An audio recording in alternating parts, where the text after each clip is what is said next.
This channel does not promote any violent, harmful, or illegal activities. All content provided by this channel is meant for an educational purpose only.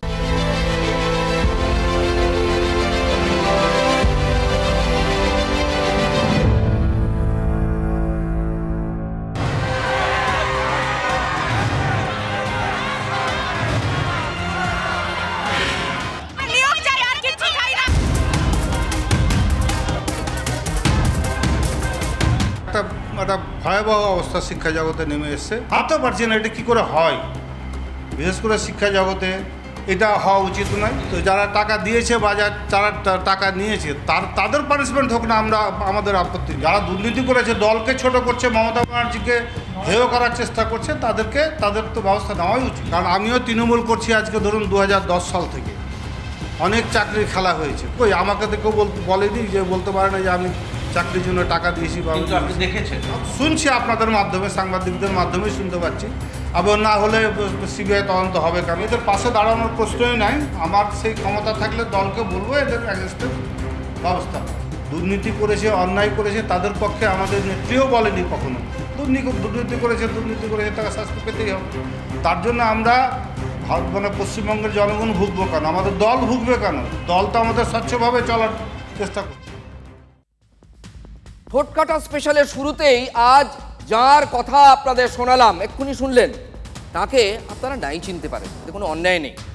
এমন কিছু বড় মাপের নেতা বা রাজ্য স্তরের নেতা তিনি নন যে আপনাকে চিনতেই হবে।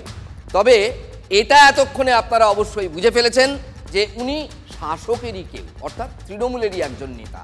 হ্যাঁ, ওর মুখেই আপনারা শুনলেন উনি তৃণমূল করেন। ফজলুল হক তার পরিচয়।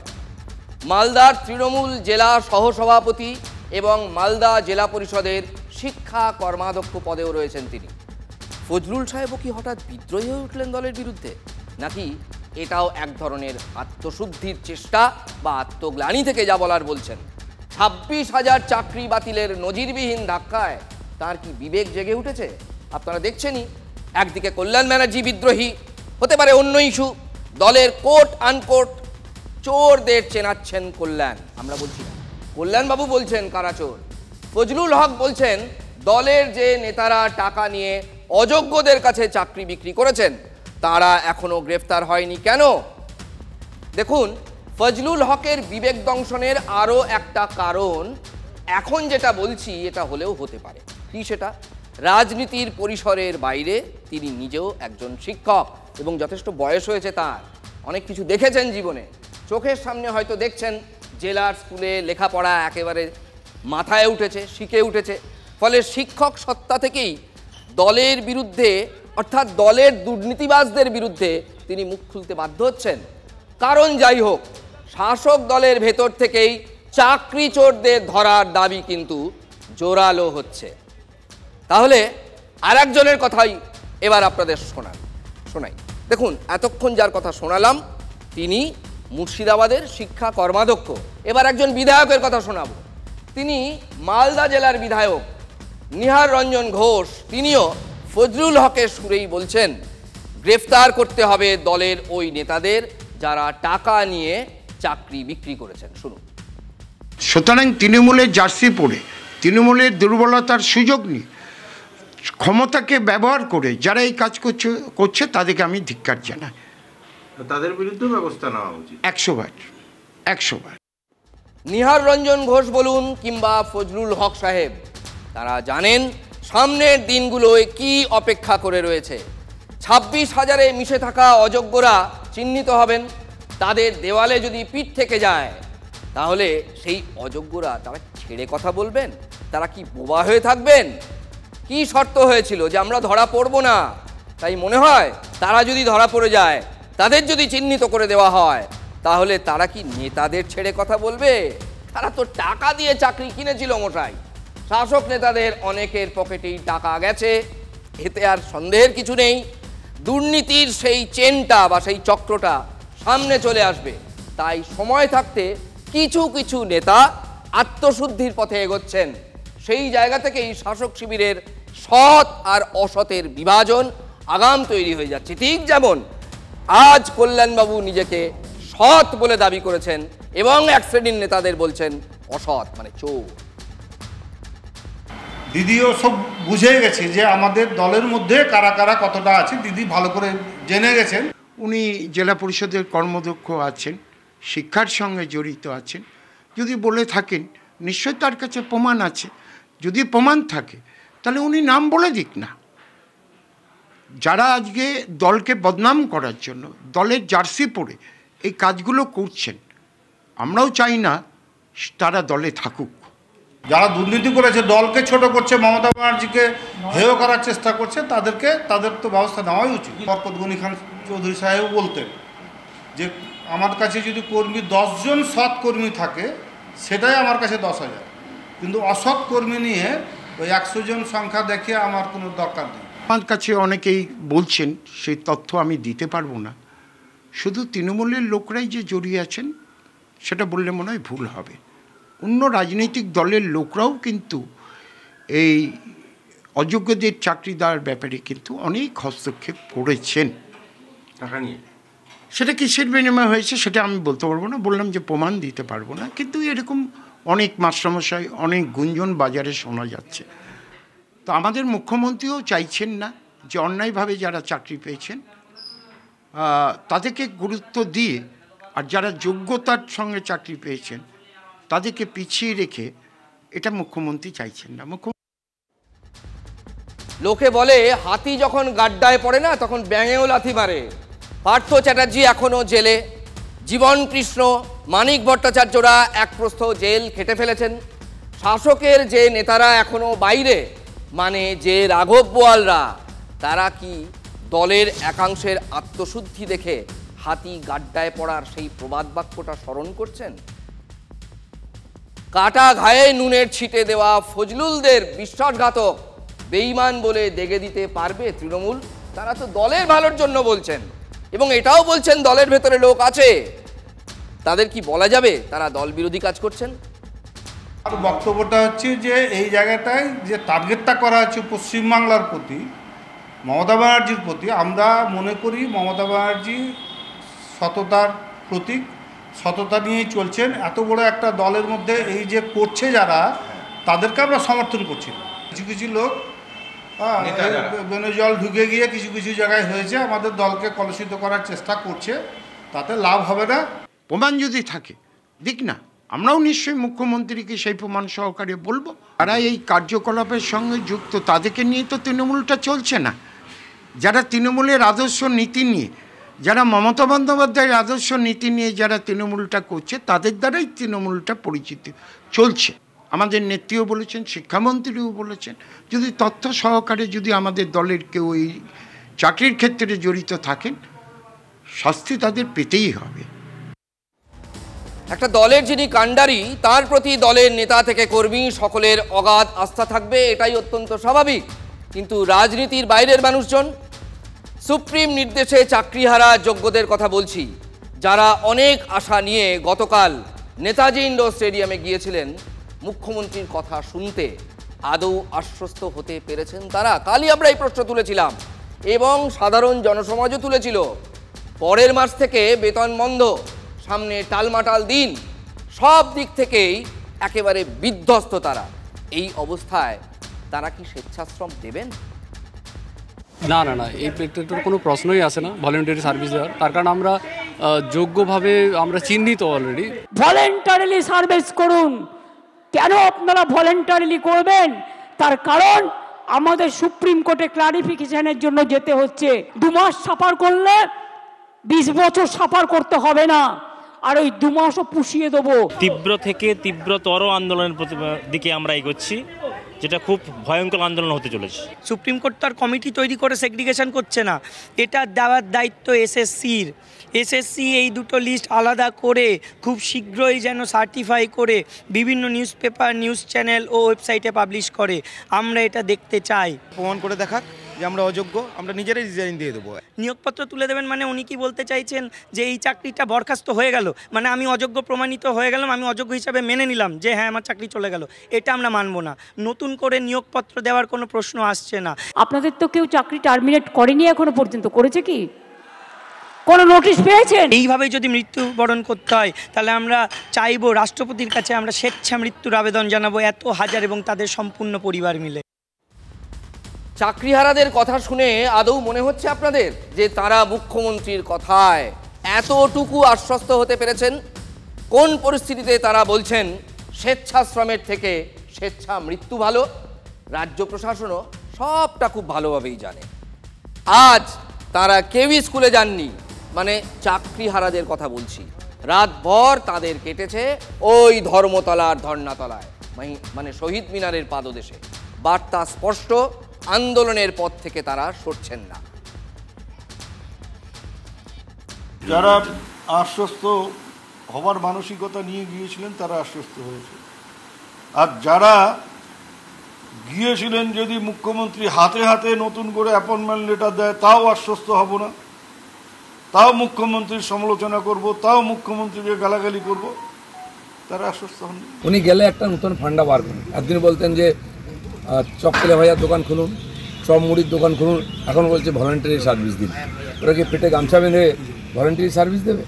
ছেলে মেয়েকে পড়াবে কী করে, পরিবারকে পালন করবে কী করে? আপনি তো বলে দিয়ে খালাস। এ ব্যাপারে মুখ্যমন্ত্রী যেটা বলেছেন সেটাই ওদের চূড়ান্ত হিসেবে ধরা উচিত। সেখানে একাংশ কি করছেন সেটা তাদের রুচি বা তাদের অভিরুচি। তাদের আমি আবার গভীরভাবে মনে করি যে মানবিক সহমর্মিতা মুখ্যমন্ত্রী মমতা বন্দ্যোপাধ্যায় দেখিয়েছেন, সেটা ওনাদের মানে আপনারা একাংশ বলছেন, আমি মনে করি সবার এতে রেসপন্ড করা উচিত। এই রাজ্যের সরকার, বিশেষত মুখ্যমন্ত্রী, এই খণ্ড খণ্ড আন্দোলনকে দমানোর জন্য যে নীতি প্রয়োগ করছেন, সেই নীতি নিয়ে এরা যদি একত্রিত হয়ে যায় তাকে তিনি দমাতে পারবেন না। সাদা মনে আমার প্রশ্ন যে আপনি যখন নির্দিষ্ট করে 5,000 বা 6,000 লোককে বলছেন যে এর মধ্যে 26,000-এর মধ্যে যে তোমাদের টাকাটা ফেরত দিতে হবে, বাকিদের টাকা ফেরত দিতে হবে না কেন? তাহলে আপনি নিশ্চিত যে এরা অযোগ্য নয়। ফলে এটা আমার ব্যক্তিগত অনুরোধ, তারা যদি মনে করেন আমাদের প্রতি যদি তাদের ভরসা থাকে, আমি তাদেরকে আহ্বান করছি যে যৌথ মঞ্চ তৈরি হোক। সমস্ত এই ধরনের যারা এই রাজ্যের সরকারের দ্বারা বঞ্চিত হয়েছেন, প্রতারিত হয়েছেন, তাদের যৌথ মঞ্চ নিয়েই এই সরকারকে টেনে নামানোর কাজ ভারতীয় জনতা পার্টি করবে, এবং তার সাথে সাথে তারা যাতে ন্যায্য বিচার পায় তার আমরা অবশ্যই ব্যবস্থা করব। ভরসার এই জায়গা থেকেই কি আজ চাকরিহারাদের একাংশ সোজা চলে গিয়েছিলেন বিজেপির এক সাংসদের বাড়ি? প্রাক্তন বিচারপতি অভিজিৎ গাঙ্গুলির বাড়িতে তারা গিয়েছিলেন, মানে চাকরিহারাদের একাংশ ন্যায় চাইতে। মুখ্যমন্ত্রীর নেতাজি ইন্ডোরের বৈঠকে তারা যাননি। এখানেও কি রাজনীতির আমরাওরা, নাকি ভরসার মুখ সত্যি বদলাচ্ছে? ওই চাকরি প্রার্থীদের সঙ্গে বৈঠকের পরপরই বিজেপির এক্স বিচারপতি পৌঁছে যান এসএসসির দফতরে। সেই ছবি দেখছেন আপনারা। বাংলার শাসক দল কি এর মধ্যে উস্কানি দেখছে, নাকি রাজনীতির যাত্রাপালা? মুখ্যমন্ত্রী তো গতকালই চাকরিহারাদের সতর্ক করেছিলেন। যাদের সঙ্গে কথা বললাম তারা সকলেই আমার পূর্ব পরিচিত, তারা ভালো মানুষ।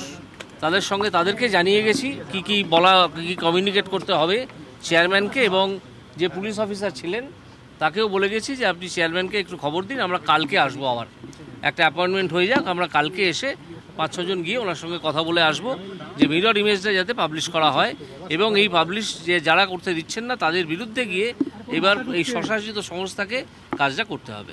তা না হলে যারা যোগ্য প্রার্থী তারা চাকরি হারিয়েছেন, আর সেইটাকে কেন্দ্র করে মুখ্যমন্ত্রী বিভিন্ন রকমের খেলা খেলছেন, ভাওতাবাজি দিচ্ছেন, এইটা আর মেনে নেওয়া যাবে না। তা আমি আপনাদেরই কোনো একটা সাক্ষাৎকারে দেখেছিলাম যে উনি এক সময় চেষ্টা করেছিলেন বা ভালোবাসেন থিয়েটারে অ্যাক্টর হওয়া। তা আমি একজন থিয়েটারে নিবিষ্ট এতদিনকার ছাত্র হিসেবে বলতে পারি যে একজন উনি যদি অভিনেতা হতে কখনো চেয়ে থাকেন, ওনার জানা উচিত যে একজন প্রকৃত অ্যাক্টরের বোঝা উচিত যে কোনটা কার পার্ট, কার জন্যে কোন পার্টটা নির্দিষ্ট। প্রাত্যবাবু একজন অত্যন্ত ভদ্র মানুষ, সংস্কৃতি সম্পন্ন মানুষ। তিনি আজকে আমার নামে কি বলছেন তাতে আমি কিচ্ছু মনে করি। জাস্টিস অভিজিৎ গাঙ্গুলি তিনি যখন জাস্টিস ছিলেন তখন তিনি অনেকটা পলিটিশিয়ানদের মতো কথা বলতেন, যে বিরোধী দলগুলো আমাদের যা বলে যে প্যানেল বাতিল করে দিন, প্যানেল বাতিল করে দেবো, সব ভুয়ো, চাল কাঁকড় এক করা যাচ্ছে না।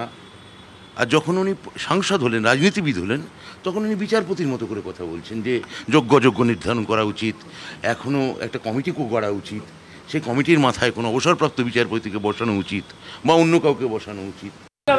আমি অপেক্ষা করছি কবে ওনার শিক্ষামন্ত্রী, যিনি আদতে একজন বামপন্থী, সিদ্ধার্থ বাবুর মতো একজন সৎ মানুষ যার হাত পা বেঁধে রাখা হয়েছে, তারা কবে বিদ্রোহ করেন। আক্রমণের অভিমুখটা চলে যাচ্ছে সিদ্ধার্থ বাবুর দিকে, ব্রাত্যবাবুর দিকে, কিন্তু পেছন থেকে সুতরাং আসেন তো মুখ্যমন্ত্রী, তাই না? সেই জন্যই আমি বলেছিলাম আপনি রাজনীতি উঠুন, এই সুতরাং করবেন না, করে একটা কমিটি করুন, করে খুব তাড়াতাড়ি এটা বার করে দেওয়া যাবে। আশা করছি সব পক্ষের একটা সদ্বুদ্ধির উদয় হবে, আর না হলে অন্য রাস্তা তো খোলা আছে, তখন দেখা যাবে কি হয়। 26,000-এর সুপ্রিম ধাক্কা এখনো সামলে উঠতে পারেনি শাসক, দেখছেনই তো। রাজ্যের প্রশাসনিক প্রধানের কোনো প্রতিশ্রুতিতেই চিঁড়ে ভিজছে না। সেই ধাক্কার মধ্যেই এবার হাইকোর্ট বাংলায় আরও 313 জন শিক্ষকের বেতন বন্ধের নির্দেশ দিল কলকাতা হাইকোর্ট। ঠিক বড় ভূমিকম্পের পর আফটার শক যেভাবে আসে, এটাও যেন ঠিক তেমনভাবেই এসেছে। 26,000-এর পাশে 313 সংখ্যাটা দেখুন, অত্যন্ত নগণ্য, এটা ঠিক, কিন্তু বঙ্গের শাসকের চাপটা বুঝতে পারছেন? এই 313 জনের নিয়োগ পাহাড়ে, মানে জিটিএ এলাকায়, উত্তরবঙ্গ। অভিযোগ, পরীক্ষা ইন্টারভিউ ছাড়াই সুপারিশের ভিত্তিতে নিয়োগ করেছে জিটিএ। কার্শিয়াংয়ের বিজেপি বিধায়ক বিষ্ণুপ্রসাদ শর্মা অভিযোগ করেছেন টাকার বিনিময়ে চাকরি বিক্রি করেছেন বিনয় তামাং, অনিত থাপারা। মামলা হাইকোর্টে যেতেই বেতন বন্ধের নির্দেশ। 72 ঘন্টার ডেডলাইন দিয়েছেন বিচারপতি বিশ্বজিৎ বসু। কী পদ্ধতিতে নিয়োগ হয়েছে জানাতে হবে রাজ্যকে।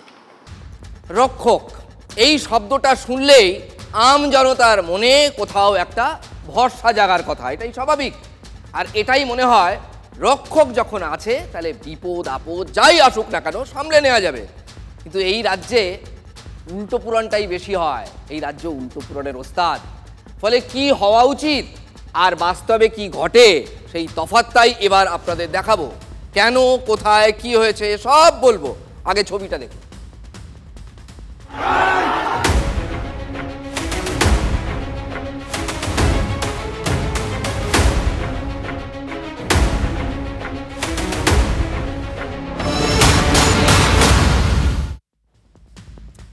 ঠোঁটকাটায় প্রথম অর্ধে আপনাদের লাইভ দেখিয়েছিলাম, যে ভয়ঙ্কর ছবিটা দেখলেন সেটা আসলে মুর্শিদাবাদের জঙ্গিপুরের।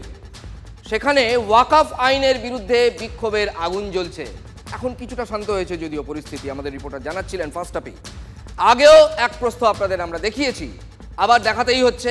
এই আগুনে পুড়ে খাক পুলিশের একাধিক গাড়ি, তাদেরও ছাড় নেই। অথচ পুলিশ মানে তো রক্ষক, তাদের হাতেই আইন শৃঙ্খলা, মানুষের জীবন, জীবিকা, সম্পত্তি রক্ষার ভার। কিন্তু কোথায় কি, পুলিশ এদিকে নিজেদেরই রক্ষা করতে হোঁচট খাচ্ছে। বিক্ষোভের নামে তাণ্ডব হয়েছে আজকে জঙ্গিপুরে, তা সামলাতে ব্যর্থ উর্দিদারীরা। হ্যাঁ, ব্যর্থ বলতেই হচ্ছে। রঘুনাথগঞ্জের মিয়াপুর ব্রিজের কাছে পুলিশ এদিন প্রতিবাদীদের মিছিল আটকালে পরিস্থিতি অগ্নিগর্ভ হয়ে ওঠে, একদম লিটারালি অগ্নিগর্ভ, আক্ষরিক অর্থে। এরপর পুলিশের গাড়ি ভাঙচুর, আগুন লাগিয়ে দেওয়া হয়, ইট পাথর বৃষ্টি, পুলিশের রক্তঝরা, কিচ্ছু বাদ যায়নি। বিক্ষোভকারীদের হঠাতে শেষে পাল্টা পুলিশের তরফে কাঁদানে গ্যাস ছোড়া হয় এবং স্মোক বম প্রয়োগ করা হয়। অবস্থা সামাল দিতে প্রাণপণ চেষ্টা চালিয়েছে পুলিশ, কিন্তু সামলানো গেলটা কোথায়? যদি পুলিশ সামলাতে পারত, আগাম যদি সামলাতে পারত, আরো আগে যদি সামলাতে পারত, তাহলে কি এই ছবিগুলো দেখতে হতো? পুলিশের গাড়ি আটকে ভেঙে চুরে আগুন ধরিয়ে দেওয়া হচ্ছে, মাঝ রাস্তায় দাউ দাউ করে জ্বলছে পুলিশ ভ্যান। এত হিম্মত বিক্ষোভকারীদের, পুলিশ কেন পারল না অবস্থা সামাল দিতে আগে থেকে? এই পর্যায়ে কেন যেতে দেওয়া হলো পরিস্থিতি? সিপিএমের জামানায়ও সিপিএমের পুলিশ কিন্তু আমাদের লাঠি চার্জ করে, এটা সত্য কথা। আমরা সুযোগে দিই, বহু সভা করেছি, তো পুলিশকে লাঠিচার্জ করতে হলে কেন আমি সেটা জানি না। জঙ্গিপুরের হাল তো দেখছেন, এলাকা আক্ষরিক অর্থেই ফুটছে এবং ফুঁসছে। তবে এখানেই শেষ নয়, ছবি আরও আছে। শিলিগুড়িতেও আর এক লঙ্কাকাণ্ড। দুর্ঘটনায় মৃত্যুকে কেন্দ্র করে। আর তার জেরে রণক্ষেত্র শিলিগুড়ির ফুলবাড়ি এলাকা। এই যে দেখছেন পুলিশ ছুটছে, লাঠি উঁচিয়ে দৌড়চ্ছে। এর আগে কিন্তু ছবিটা একদম উল্টো ছিল, কারণ অভিযোগ তখন প্রাণ বাঁচাতে পুলিশই কার্যত লুকোতে ব্যস্ত হয়ে পড়ে।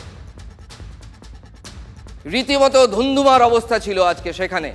স্থানীয়দের অভিযোগ, গাড়ি চলে বেপরোয়াভাবে, মানে ওই এলাকায় ট্রাফিক পুলিশের সব দেখার কথা, কিন্তু তারা দেখে না, তারা শুধু টাকা নিতেই ব্যস্ত। সেই এক অভিযোগ রাজ্যের বিভিন্ন প্রান্ত থেকে মাঝে মাঝেই এমন অভিযোগ আসে। কাজের কাজ হয় না, তার ফলে হয় যখন তখন দুর্ঘটনা, প্রাণ যাচ্ছে সাধারণ মানুষের। বুঝতেই পারছেন অভিযোগের পাহাড় রয়েছে, তাই এদিন আছড়ে পড়ল রাস্তায় একবারে বিক্ষোভ। শেষে বিশাল বাহিনী নামিয়ে লাঠি চার্জ করে কোনো মতে অবস্থা সামাল দিতে হয়েছে পুলিশকে। এখানে জনগণ মারমুখী হয়ে উঠেছিলেন, তারপরে অনেক ট্রাফিক পুলিশের বিরুদ্ধে ক্ষোভ উগড়ে দিয়েছে। হ্যাঁ, এবং একজন পুলিশ, আমাদের একজন পুলিশ বন্ধু, তিনি দৌড়ে আমাদের স্কুলে ঢুকে আত্মরক্ষা করেছেন। মানে ট্রাফিক পুলিশ? হ্যাঁ, তিনি দৌড়ে স্কুলের মধ্যে ঢুকেছিলেন, তাকে জনগণ ক্ষিপ্ত হয়েছিল। এত কিছু ঘটে গেল, ট্রাফিক পুলিশ আমাকে জিজ্ঞাসা করছে যে যে কি ঘটনা ঘটলো, কি হলো। কেলেঙ্কারি কাণ্ড যত আমাদের রাজ্যে, এই কথাগুলো বললে আজকাল আর কেউ চমকে যান না। এটাই যেন এখন স্বাভাবিক হয়ে দাঁড়িয়েছে এবং নিউ নর্মাল হয়ে দাঁড়িয়েছে, মানে বেনিয়ম আর কেলেঙ্কারি। ঠিক যেমনটা এবার সামনে এলো কুলতলির একটা স্কুলকে কেন্দ্র করে। আবার স্কুলের কথা বলতে হচ্ছে, দেখলেন তো, আবার বিতর্কের ঝড়।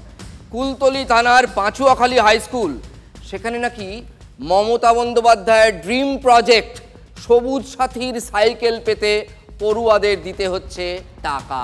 ঠিক বলছি, আপনারাও ঠিক শুনছেন, কিনে নিতে হচ্ছে সাইকেল। না, পুরো দামটা নয়, করে 100 টাকা দিলে তবে স্কুল থেকে ছাত্রছাত্রীদের সবুজ সাথী দেওয়া হচ্ছে। বলেছি 100 টাকা এক কপি করে ফটো লাগবে। জিজ্ঞাসা করেনি কেন টাকা দেবো, জিজ্ঞাসা করলে বকবে স্যার, তাই জন্য। সাইকেল তো নিয়ে যাচ্ছেন, কত টাকা নিল? 100 টাকা। কিছু বলেছে কেন নিল? না, কিছু বলেনি। হেড স্যার যদি না দেয় যদি 100 টাকার জন্য, হেড স্যার চেয়েছে, এবার কখনো জিজ্ঞাসা করিনি যে কেন নিচ্ছ। সাইকেল তো দিল আজ। হ্যাঁ। কত টাকা নিয়েছে? 100 টাকা। কি বলেছে? কিছু বলেনি। টাকা কেন নিল জানি না। আচ্ছা, এটা শিক্ষা দপ্তর খোঁজ রাখে, এটা মুখ্যমন্ত্রীর কানে কেউ পৌঁছে দিয়েছেন, আমরা কিন্তু দিচ্ছি পৌঁছে। কি আর বলবে পড়ুয়ারা, আর কি বলবেন অভিভাবকরা? টাকা আদায় করছে স্কুল, প্রতিবাদ করলে যদি সাইকেলটা না দেয় তাহলে তো মিস হয়ে যাবে। সেই ভয়ে ওই টাকা গুনে দিয়েই তারা সাইকেল নিয়ে যাচ্ছে। এখনো পর্যন্ত অন্তত 100-3 সাইকেল দিয়েছে এই স্কুল। তাহলে বুঝুন টাকাটা জুড়ে নিন, কত টাকা উঠেছে। সবুজ সাথীর সাইকেল, যেটা কমপ্লিটলি বিনামূল্যে পাওয়ার কথা পড়ুয়াদের, সেটা তারা পাচ্ছেন না, কারণ প্রধান শিক্ষকের তেমনই ফরমান। আর প্রধান শিক্ষক দিব্যি বুক ফুলিয়ে যুক্তিও দিচ্ছেন, কিন্তু রসিদ দিচ্ছেন না। এটা নেওয়ার কোনো নিয়ম নেই, কিন্তু আমরা ওই স্কুল খরচ করে, গাড়ি খরচ করে নিয়ে যেতে হয়। এবার এই সাইকেলগুলো তাদেরকে দিতে হয়, গাড়ি খরচ করে নিয়ে গিয়ে একটা খরচ পড়ে। অনেক গার্ডিয়ান আবার দেয়ও না টাকা, যার জন্য এই খরচটা আমরা নিই। সরকারি নিয়ম নেই, তাও নিচ্ছেন কিভাবে? আমরা এই খরচটা দেবো কোত্থেকে, সেই জন্য নিয়েছি। সিদ্ধান্তটা কি আপনি নিজে নিয়েছেন? হ্যাঁ, আমি মিটিং হয়েছে কোনো? না, আমি নিজে নিয়েছি। আমরা স্টাফ কাউন্সিল বসে সিদ্ধান্ত নিয়েছি। মাননীয় প্রধান শিক্ষক, আপনি এই খরচ কোত্থেকে তুলবেন, মানে সাইকেলের ক্যারিং কস্ট, সেটা আপনি শিক্ষা দপ্তরের সঙ্গে যোগাযোগ করে তাদের কাছে জানতে চান। ছাত্রছাত্রীদের কাছ থেকে টাকা নিচ্ছেন কেন? এটা তো মুখ্যমন্ত্রীর স্বপ্নের প্রকল্প। ঠোঁটকাটা আজ এ পর্যন্তই।